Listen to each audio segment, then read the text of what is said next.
Ini ada dari Bu Miki di Semarang yang curhat dan mohon solusi supaya bangkit lagi dan bisa menjadi kaya lagi dengan mudah. Saya sedang mengalami yang Bapak alami dulu, di mana total hutang saya hampir 2 miliar. Sedangkan rumah saya jual 1 miliar aja nggak laku-laku sampai saya turunkan lagi.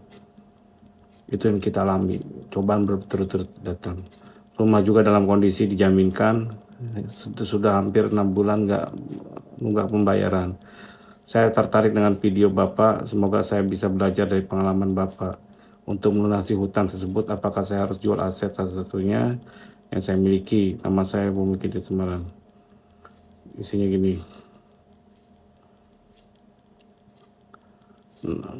Bumiki di Semarang, krediturnya BPR di Semarang, nilai hutang sisanya 140 juta, punya hutang ke personal dan saudara, total hutang hampir 2 miliar. Jaminan rumah nilainya 950 juta, lama kredit 5 tahun, per bulan 5.700.000, berapa kali macet, sekitar 6-7 bulan, sudah ada SP. Bisa melunasi hutang, seandainya Tuhan berkenan, bisa tanpa jual aset, tapi tanggungan tiap hari ada deadline yang bisa bikin stres. Tulang seperti dilolosi rasanya. Jadi tulangnya seperti dilolosi rasanya. Anak yang seharusnya bisa menikmati hasil kerja jadi ikut susah. Beban terberat adalah buat anak dan suami ikut nanggung beban utang. Saya diusaha jual kosmetik dan tas pre-love di Shopee karena modal ikut habis. Akhirnya jual sisa stok yang ada. Hasilnya jauh dari tanggungan yang harus saya bayarkan. Caranya gimana, Pak? Kita bahas ya. Assalamualaikum warahmatullahi wabarakatuh. Alhamdulillahirrahmanirrahim. Wabinastain alamadnyawajin. Wassalatu wassalamu alaika sayyidi ya Rasulullah subhanahu wa ta'ala. Alhamdulillah bimat Islam wal iman wa kafa bima minima. Alhamdulillah kulli halal alhamdulillah bi nikmati tati summa sholihat. Kita doakan Bu bareng-bareng ya buat Bu Miki dari Semarang. Allahumma la sahla illa ma ja'altahu sahla wa anta tajul hasna jasita sahla. Ya Allah, mudahkanlah urusan Bu Miki ini ya Allah dan keluarganya ya Allah. Karena sulit itu datang darimu ya Allah, maka mudahkanlah ya Allah. Jadi kekuatan doa itu luar biasa sob. Itu ketika saya mentok apapun, saya selalu berdoa gitu. Terus di YouTube saya ada bilang, apa dengan doa bisa melunasi hutang? Bisa, yakin. Nah, Allah mudah kaya itu, dan saya sudah buktikan. Jadi saya bukan karena hebat, karena apa? Kenapa? Saya cuma doa aja terus setiap saat itu. Doa, sedekah, sholat, terus saja bertawakal pada Allah. Jadi apa yang Ibu Miki rasakan pernah saya alami ya. Bebannya cukup luar biasa, tapi perlu pembelajaran gitu. Jangan menyalahkan siapapun. Awal saya kena, saya menyalahkan siapapun dulu, karena ditipu lah, puluhannya, karena utang saya tidak terbayar kah? Karena pekerjaan saya, tuh manajer saya bangun perusahaan sama dengan saya, ngambil pekerjaan saya lah. Siapapun saya salahkan. Terus hal yang kedua adalah ketika saya sudah bisa hal yang kedua yang saya alami adalah menyalahkan diri sendiri gitu. Jadi semuanya salah saya. Jadi apapun yang orang lakukan itu salah saya itu. Sehingga saya tidak ada gunanya itu. Itu mental yang keduanya. Yang ketiga baru saya masuk pada tahap saya tidak menyalahkan siapapun gitu.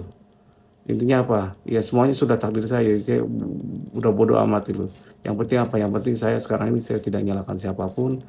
Saya tidak menyalahkan orang lain, saya tidak menyalahkan diri sendiri. Terus saya yakin Allah akan memberikan saya ke jalan keluarnya. Dan ketika jatuh, saya tidak pernah menunjukkan mental ini yang penting bagi Anda ya. Ketika saya jatuh, saya tidak pernah menunjukkan mental minta dikasihani, mental minta curhat sana sini segala macam-macam. Saya yang curhat pada Allah itu. Ayah saya kaya, alhamdulillah di Cilengsi cukup kaya. Tapi saya ngomong dengan mereka tidak itu.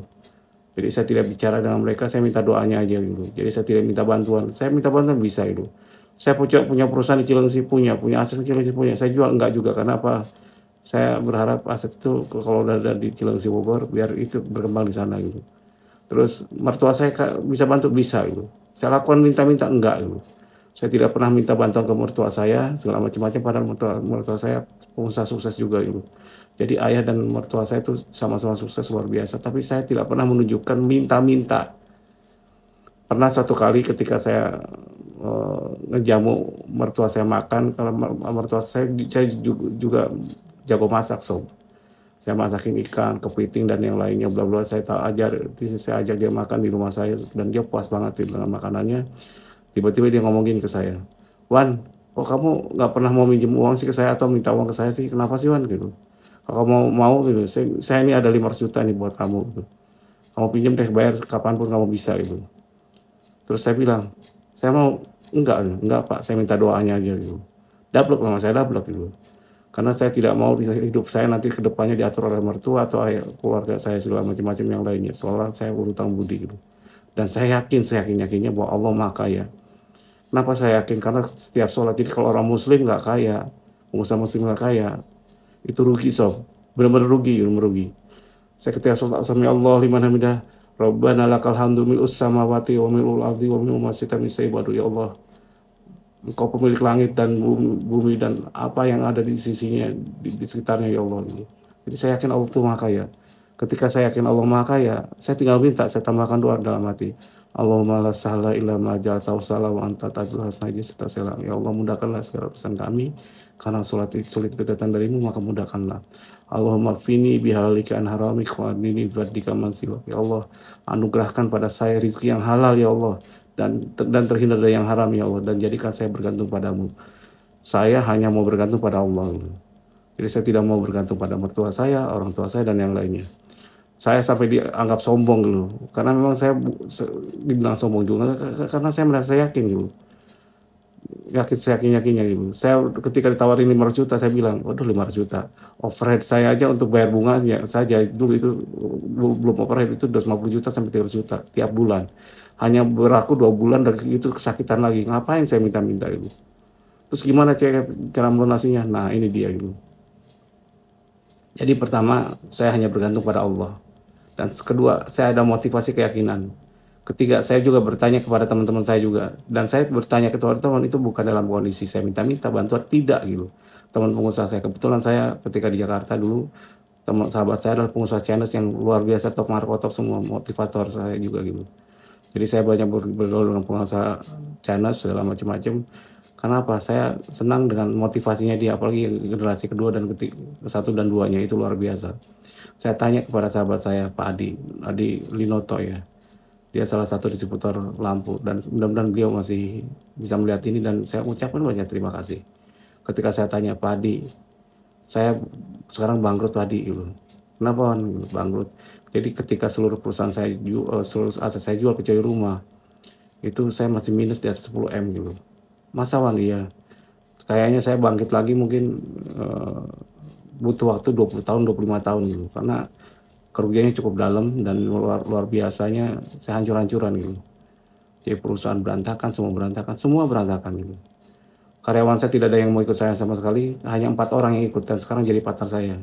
4 orang, dan itu bukan karena mereka loyal ke saya, bukan, karena dia punya pilihan lain, umurnya sudah tua semua segala macam-macam, cari kerjaan susah, ke posisi semua larinya mereka ikut dengan saya gitu. Jadi bukan karena loyalitas, dan mereka bilang gini, dia bilang, "Kenapa kamu masih mau ikut?" Saya bilang gitu. "Ya apalagi Pak Ridwan," gitu. "Tapi bisakah saya mengelola keuangannya, jadi kalau ada rezeki segala macam-macam buat kami dulu, baru sisinya Pak Ridwan." "Siap," tuh bilang. Jadi saya lakukan itu, jadi kalau ketika ada pekerjaan yang mereka bisa ngatur sendiri keuangannya gitu. Saya mungkin dapat cuma setengah, berapa gitu. Jadi intinya seperti itu, dan mereka mengelola keuangan. Jadi mereka bisa bertahan seperti itu. Jadi alhamdulillah mereka juga ikut pahit merasakan kalau kadang tidak gajian sampai sebulan kurang lebih sebulan ya. Ketika ada pekerjaan dibagi untuk gaji mereka dulu. Ketika ada barang-barang yang bisa dijual, mereka jual dulu. Jadi saya kan punya stok lumayan gitu. Dijual di nomor mereka untuk untuk gaji mereka gitu. Dan alhamdulillah semua bisa jalan gitu. Jadi yang ikut ke saya tuh 4 sampai 5 orang aja gitu. Dan itu bukan karena hebat gitu. Bukan karena loyal, karena tidak punya pilihan gitu. Dan itu saya pertahankan sampai sekarang gitu. Jadi itu dulu, jadi intinya apa? Ketika saya tanya Pak Adi, saya bangkrut Pak Adi gini, dia bilang, "Enggak Wan." Gitu. Yang penting apa? Pertama, kamu tidak habiskan uang kamu dengan maksiat kan? Tidak, saya bilang. Saya lihat kamu tidak pernah minum keras, mabokan, enggak juga gitu. Saya nggak pernah, sampai Green Sign pun saya nggak pernah minum gitu. Terus yang kedua, saya tidak main judi, saya tidak kelas main judi ketika saya tidak, apalagi judi online ya. Terus yang ketiga, saya tidak main perempuan, tidak, dia bilang. Tidak habiskan main perempuan dan yang lainnya. Jadi ini apa? Ketika kamu sudah seperti itu kan mudah kan, karena bangkrut kamu karena usaha, karena piutang saya nggak bisa tertagih Pak Adi. Apalagi di BUMN karena juga banyak utang saya. Piutang saya tidak tertagih gitu. Dia pada bilang, Wan, gampang Wan, insya Allah kamu bisa bangkit lagi. Tidak nunggu sampai 10 tahun, 20 tahun, 2 tahun kamu balik gitu. Masa pada iya, enggak Wan. Sudah ada contoh bukti teman saya di Glodok yang kebakaran waktu kerusuhan itu, habis semua barangnya. Terus dia, mungkin dia punya tabungan sih, enggak punya Wan, habis-habisan, malah punya utang cukup besar ke supplier puluhan M gitu. Tapi akhirnya apa? Suppliernya distributornya pada ngerti, malah ngasih barang lagi ke dia gitu, dia Wan. Karena dia ada kejujuran, karena ada karakter yang baik gitu. Jadi karakter yang baik dulu. Jadi kita ini sebagai pengusaha, usaha kan kita harus jadi orang baik gitu. Jadi kita pengusaha yang baik, karakter yang baik, akhlak yang baik, sehingga orang akan percaya pada kita. Ketika kita susah, kita kan suka dikasih toleransi. Jadi intinya dikasih toleransi. Dua tahun kemudian dia punya toko lebih besar 2 kali lipatnya daripada sekarang. Barangnya penuh, utang dagang sih ada, cuma selesai lancar semua gitu. Terus apa yang saya lakukan gitu? Akhirnya saya punya keyakinan bahwa Allah Maha Kaya segala macam-macam bla bla bla. Saya tidak menyalahkan siapapun. Kalau bisa sedekah, so. Berat memang berat itu. Mudah-mudahan ini bukan jadi ini ya. Saya waktu itu bersender makan di warung pakai mobil, pakai motor apa kesayangan saya itu, apa lupa saya. Motor GL Honda kayaknya, Honda laki ya, masih baru gitu. Harganya sekitar 20 jutaan saya ingat ya waktu itu.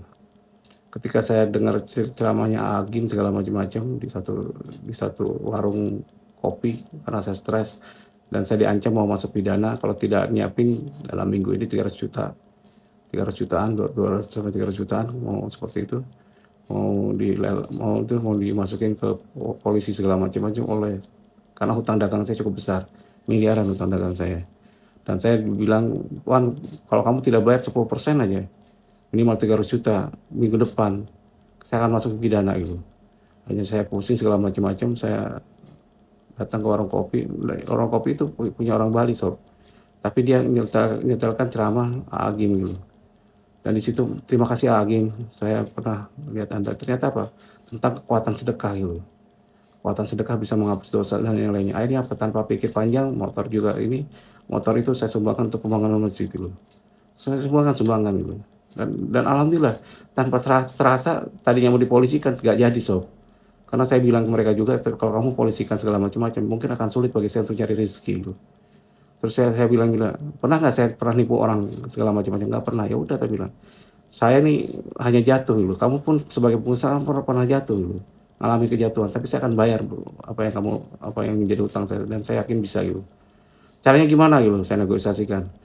Caranya ketika saya order, saya kan dulu ngerjakan kebaja gitu. GBK tuh patung kerangkanya saya ngerjakan sob ketika zaman Nyoman Warto gitu. Yang pertama, fase pertama gitu.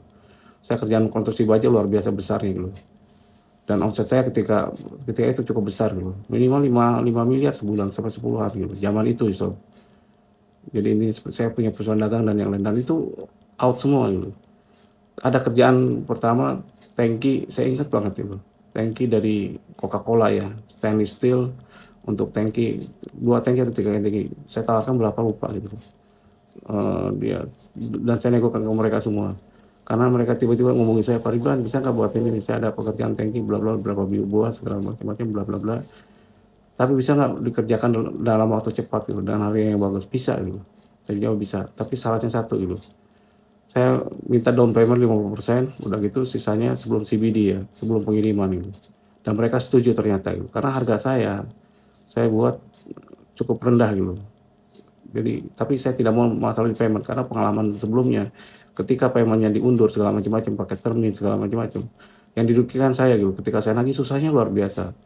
Ternyata pihak Coca-Cola siap, yang dimanggung itu loh. Saya buatkan segala macam-macam. Saya orderlah barang ke supplier saya.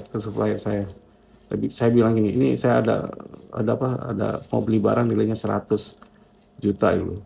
Bisa nggak saya nanti cicil kamu lewat setiap order saya gitu. Jadi saya cicil 10% sampai 20%. Oh bisa gitu. Tapi barang tolong dikirim, jangan sampai uang dari DP itu saya kirim terus barang tidak balik kan susah gitu. Akhirnya mereka setuju segala macam-macam, saya kirim uang 110 juta, 100 juta, 100 juta dalam bentuk bahan gitu. Saya kerjakan segala macam-macam, ke tukangnya juga saya bayar, tukang borongan saya lakukan gitu. Mantan anak buah saya yang udah keluar dikerjakan, ternyata sukses selesai, dan alhamdulillah dari situ berlanjut ada buatin plafon untuk, karena itu stainless 304 semua sob kerjaannya, karena itu cukup mahal jadinya, dan berlanjut lagi ke beberapa kerjaan termasuk kerjaan konstruksi lainnya, dan alhamdulillah lunas seketika, hanya berapa, dan saya tidak ingat lagi kapan lunasnya. Jadi Allah memberikan saya rezeki yang tidak terduga sama sekali. Ketika saya dapat pekerjaan itu ketika saya sudah ikhlas sob. Jadi intinya apa? Ketika saya tidak menyalahkan siapapun dan saya hanya bergantung pada Allah. Jadi seperti itu. Jadi Anda kalau sudah bergantung pada Allah, insya Allah Allah apa, berikan jalan keluarnya gitu. Jadi jangan takut dulu, bahwa kita akan susah untuk bangkit lagi gitu. Ini dari barang siapa bertakwa kepada Allah, niscaya Dia akan mengadakan baginya jalan keluar dan memberinya rezeki dari arah yang tidak disangka-sangka. Itu surat At-Talaq ya, ayat 2 sampai 3 gitu. Terus Al-Ma'arijnya 24, Al-Ma'arij 24 sampai 25, dan orang-orang yang berhartanya tersedia bagian tertentu bagi orang miskin yang meminta, dan orang yang tidak punya apa-apa tidak mau meminta gitu. Jadi saya termasuk orang yang tidak mau minta pada manusia, mintanya sama siapa? Sama Allah. Terus kalau kita berkaca pada hadis Nabi ya, Bukhari Muslim ya, barang siapa yang menanggung hutang dan dia berniat melunasinya, maka Allah akan menolongnya melunasi hutang tersebut. Itu janji Allah. Jadi kalau kita berniat untuk melunasinya, itu Allah akan menolong melunasi hutang tersebut. Harus yakin sob. Jadi Allah tuh maha baik ketika kita yakin. Terus ayat Muslimnya, barang siapa yang melepaskan satu kesusahan dari orang mukmin di dunia, maka niscaya Allah akan melepaskan darinya satu kesusahan di akhirat itu. Dan saya pun berusaha untuk membantu siapapun yang bisa dibuat, termasuk mendirikan SKDA ini. Jadi jangan putus asa sob, luar biasanya gitu. Jadi ketika ikhtiar dunia nggak bisa, yang apa yang kita lakukan doa, salawat, doa, istighfar, perbanyak istighfar dan yang lainnya. Jadi yang paling bagus adalah memperbanyak istighfar dan taubat ampunan gitu. Agar apa? Agar pintu berkah kita dibuka gitu. Surat Nuh ayat 10 sampai 12 ya. Maka aku katakan kepada mereka, mohonlah ampunlah kepada Tuhanmu. Sesungguhnya Dia adalah Maha Pengampun. Niscaya Dia akan mengirimkan hujan kepadamu dengan lebat, hujan turut berikut rezeki, memperjualbanyak harta dan anak-anakmu, dan mengadakan untukmu kebun-kebun, dan mengadakan pula di dalamnya untukmu sungai-sungai. Itu apa kurang yakin lagi bahwa Allah di Al-Quran sudah mengatakan begitu gitu. Jadi kita harus bertobat pada Allah gitu. Doanya apa kayak doanya Allahumma inni a'udzubika minal hammi wal hazan wa a'udzubika minal jubni wal kasal wa ghaflati daini wa qahri rizal. Ya Allah, aku berlindung kepadamu dari kesedihan dan kecemasan dan kelemahan kemalasan dan kebakilan dan kepengecutan dan tekanan hutang dan penindasan orang. Dan alhamdulillah saya tidak pernah merasa tertindas. Kenapa? Saya bersikap tenang. Jadi ketika musibah itu datang, Bu, tenang aja dulu. Kayak gimana caranya tadi? Utang saya itu utang 2 miliar, aset dijual 1 miliar juga susah itu. Apakah saya bisa nggak cara melunasinya tanpa menjual aset gitu?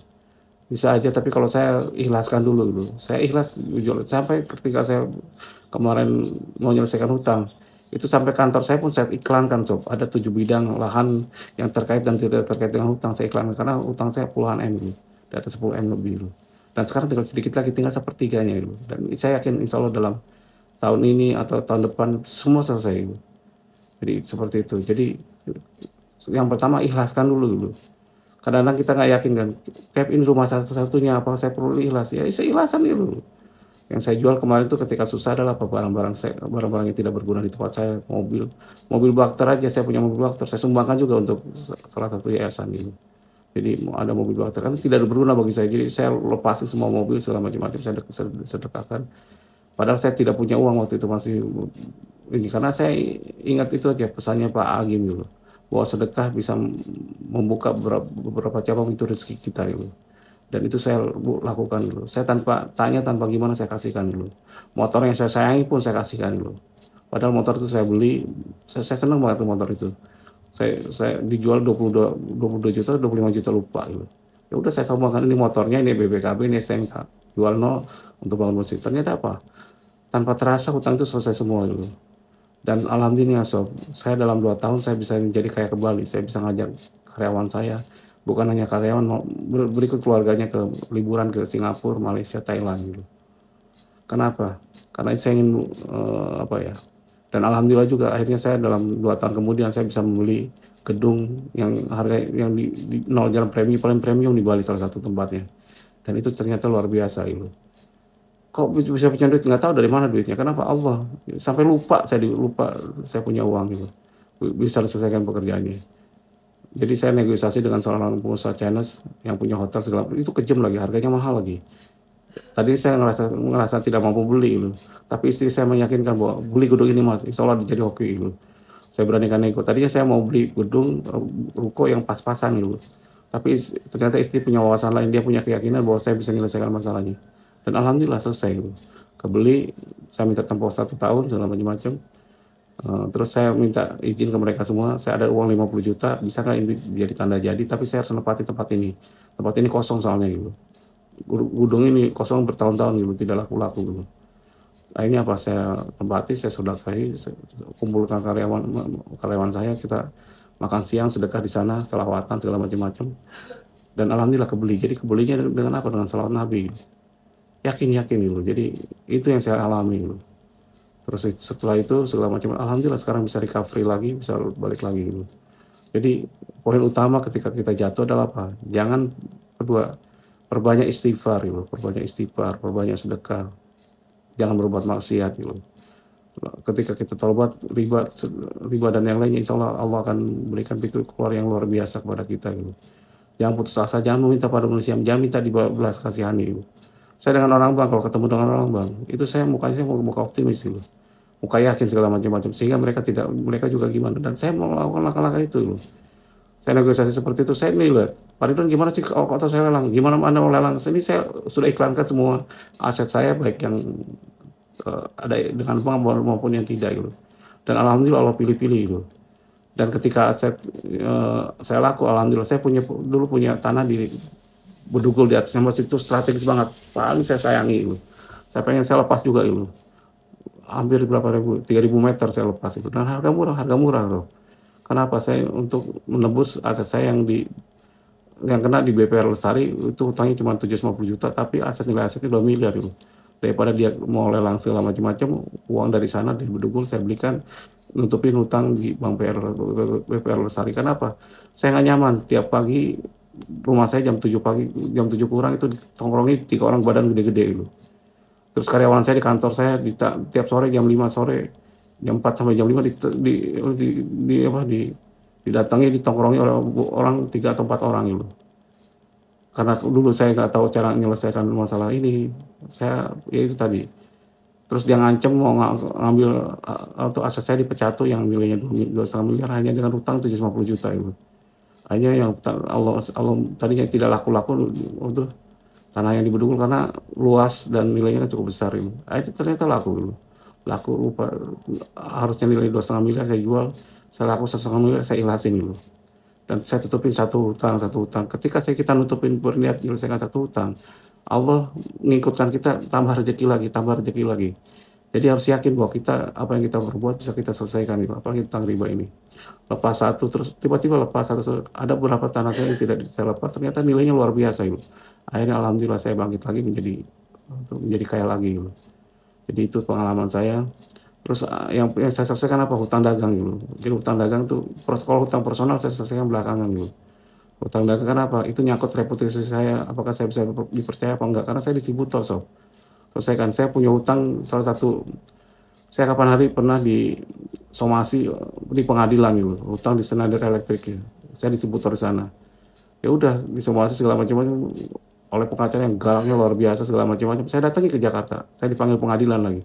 Saya datangi segala macam-macam, saya selesaikan tapi akhirnya dari nilai hutang di Schneider itu berapa ya? Zaman dulu mungkin sekitar 1 miliaran, 150 sampai 1 miliar. Akhirnya saya negosiasikan, saya hanya bayar sekitar 400 atau 300 juta gitu. Kenapa? Karena kan saya punya stok cukup banyak juga barangnya dia gitu, nilai sekitar 500-an. Saya balikin stok saya segala macam-macam, bla bla bla. Tadinya dia tidak mau, tapi saya ngomong ke pengacaranya gitu. Dan pengacaranya alhamdulillah akhirnya bantu kita juga, karena kan dia butuh penyelesaian cepat gitu. Jadi sebagian saya bayarkan dengan stok saya. Stok saya tuh dulu hampir ada 2 miliar gitu.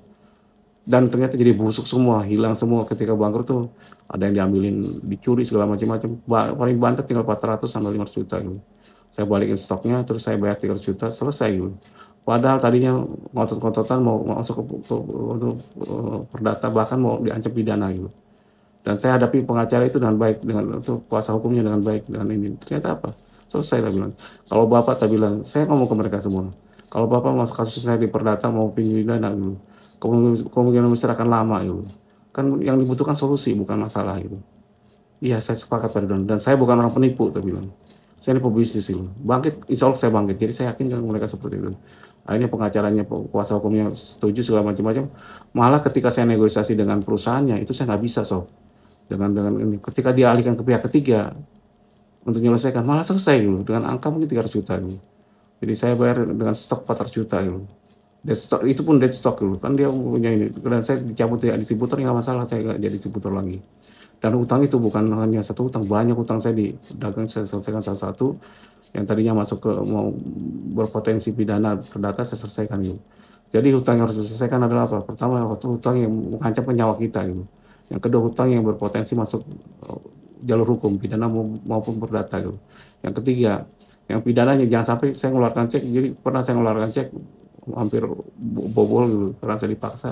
Itu saya lunasi dulu. Jangan sampai kalau 3 kali cek segala macam-macam bisa-bisa kena pidana gitu. Yang ketiga, hutang yang nilai asetnya kita lebih besar daripada jumlah hutang kita, itu saya selesaikan dulu. Yang keempat adalah apa juga? Baru hutang-hutang lainnya gitu. Hutang pribadi belakangan saya minta maaf, saya cicil pelan-pelan gitu. Hutang pribadi ada, cuman saya cicil gitu. Hutang sekitar berapa waktu itu, 500 jutaan apa enggak pribadinya. Dan itu pun sebenarnya kerjasama gitu. Saya cicil aja 10 juta, 20 juta, alhamdulillah semua selesai gitu. Jadi tekniknya seperti itu. Yang pertama, buka pintu berkah dulu, sob. Jadi pintu berkah itu perlu dibuka segala macam-macam dengan cara apa? Banyak istighfar dan tidak mengulangi taubatan nasuha. Jadi kalau taubatan nasuha itu gini loh, kita minta ampun, kita tidak mengulangi, tidak mengulangi untuk dapat ini lagi, apa tuh, kredit untuk pinjaman ke bank lagi. Kartu kredit saya potong semua, saya potong dulu. Jadi kadang-kadang mirisnya. Jadi saya ini di kantong saya cuma ada berapa ribu perak kadang-kadang hanya untuk naik motor, mobil ada saya diam-diam. Jadi aset-aset yang tidak berguna, mobil Mercy, saya dulu punya Jeep Mercy, sedan Mercy segala macam, saya jual semua. Saya jualin semua, ada truk saya jual juga segala macam-macam. Untuk apa? Untuk niat apa? Lunasi utang tadi gitu. Dan alhamdulillah selesai semua gitu. Ketika hutang dagang saya selesai segala macam-macam, bisnis saya juga lancar lagi. Alhamdulillah, tanpa disangka-sangka sekarang alhamdulillah Allah memberikan banyak kebaikan pada saya gitu. Jadi jangan putus asa, apalagi kalau Anda di bawah 50 tahun, 40 tahun, 30 tahun, insya Allah bisa gitu. Di atas 50 tahun bisa, cuma agak sulit itu. Hanya orang tertentu yang bisa bertahan di angka 50 tahun ketika Anda susah gitu. Semoga ini menginspirasi. Terus yang tadi ya, jadi hutang apa yang diselesaikan, ya itu tadi yang punya yang nilai aset kita lebih besar daripada hutangnya. Cap, gimana saya melunasi aset saya setengah daripada hutang? Nah itu kan Anda pikirannya nggak bisa melunasi. Ketika Anda tidak yakin bisa melunasi, ya tidak akan lunasi loh. Ketika Anda yakin bisa melunasi, insya Allah lunasi loh. Jadi saya negosiasi dengan kreditur, dengan siapapun, baik perorangan maupun perusahaan maupun dagang, saya dengan bukan muka sedih, bukan saya tidak minta dikasihani loh. Benar. Kenapa? Saya malu kalau diminta dikasihani oleh manusia. Saya hanya mau dikasihani oleh siapa? Oleh Allah loh. Ternyata apa? Allah maha baik, sob. Allah maha kaya yuk. Ternyata apa? Semuanya bisa selesai yuk. Ternyata apa? Anugerahnya luar biasa yuk. Malah di usia 54 tahun biasanya orang ketika agak terpuruk segala macam-macam susah. Sekarang saya lagi on fire. Saya lagi puber yang ketiga yuk. Puber yang ketiga apa? Saya puber pengen sukses lagi yuk. Saya mudah-mudahan Allah memberikan saya bosan jadi miliarder sekarang ini. Kok sombong amat? Tidak sombong, emang iya saya ingin jadi triliuner. Kenapa nggak bisa? Bisa, insya Allah yakin. Pasti Allah pasti terwujud. Itu tergantung Allah semua gitu. Jadi kenapa? Karena saya sudah banyak kehilangan aset saya. Saya mungkin kehilangan aset Untuk jual aset aja mungkin hampir di atas 10 sampai 20 miliar gitu, ruginya gitu. Dan saya yakin Allah akan gantikan 10 kali lipatnya gitu. Kalau 10 kali lipat, kalau tadinya 20 miliar berarti kan 200 miliar, malah lebih gitu, bisa 20 kali lipatnya, bisa 200 kali lipatnya. Jadi saya yakin sekali saya bisa bangkit lagi. Rugi kalau kita seorang muslim. Kenapa? Saya ngerasa umur dan kesehatan yang Allah berikan itu lebih berguna gitu. Ketika saya masih dikasih umur dan kesehatan, dan ketika saya masih dikasih iman dan Islam, saya yakin Allah maha baik gitu. Allah, alhamdulillah la nikmatil Islam wal iman wa kafa bima minima. Itu anugerah yang terbesar, harta saya yang terbesar gitu. Allah kasihkan saya iman dan Islam sehingga saya bisa minta pada Allah gitu. Terus kedua, saya dikasih hidup gitu. Jadi ketika Anda susah segala macam-macam, jangan putus asa sob. Semuanya bisa bangkit. Yakinkan gitu. Anda yakinkan Anda orang baik dan Anda bisa bangkit lagi gitu. Dan yang paling penting lagi ya, jangan ngerasa sok kuat bisa menyelesaikan sendiri gitu. Mintalah bantuan pada keluarga kita, suami kita, istri kita, segala macam-macam, anak-anak kita bicarakan. Dan saya tidak minta mereka ngapain, enggak. Saya minta mereka bacakan Al-Fatihah, masalah Nabi, setelah itu apa? Minta doa dari mereka semua. Termasuk saya bicara dengan mertua pun dengan muka tegak gitu. Dan ketika saya susah, saya malah tidak bicara kesusahan saya ke mertua saya. Mereka cuma menilai saya bahwa saya lagi bangkrut gitu. Orang tua saya juga gitu, saya tidak mau menyusahkan mereka gitu.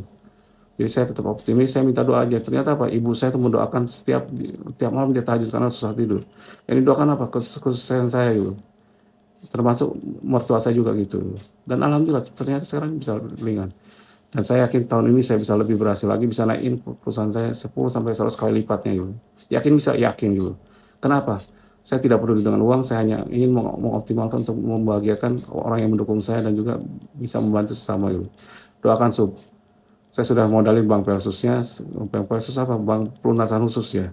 Jadi kita bisa nanti ke depan aset Anda mungkin harus ikhlas dijual segala macam-macam, kita bagi hasil aja. Atau Anda mau ngasih Viadmin dan yang lainnya. Duitnya masuk ke mana? Oke. Ke bank Persus, modal bank Persus gitu. Jadi modal di bank, saya ingin bikin bank kalau bisa lebih besar dari BCA gitu. Target saya sudah saya omongkan bahwa saya bisa melebihi BCA gitu. Bisa menyamai atau melebihinya. Bisa Cap, insya Allah bisa. Gila, emang saya gila gitu. Kenapa? Saya punya Allah sob, yang maha kaya dan maha menguasai dunia dan langit dan seisinya gitu. Kenapa saya harus takut gitu? Jadi sekarang saya merencanakan seperti itu. Kalau salah, saya memang banyak salahnya. Kalau kurang, memang saya banyak kurangnya. Saya manusia bodoh, saya punya kekurangan. Kalau saya dikira saya ngerasa kelihatan sombong, saya minta maaf. Karena saya optimis orangnya. Dan saya mudah-mudahan Anda diberikan kebaikan semua ya. Wassalamualaikum warahmatullahi wabarakatuh. Alhamdulillah, barnya sudah jadi. Ini ayo kawan, mari kita buat sob.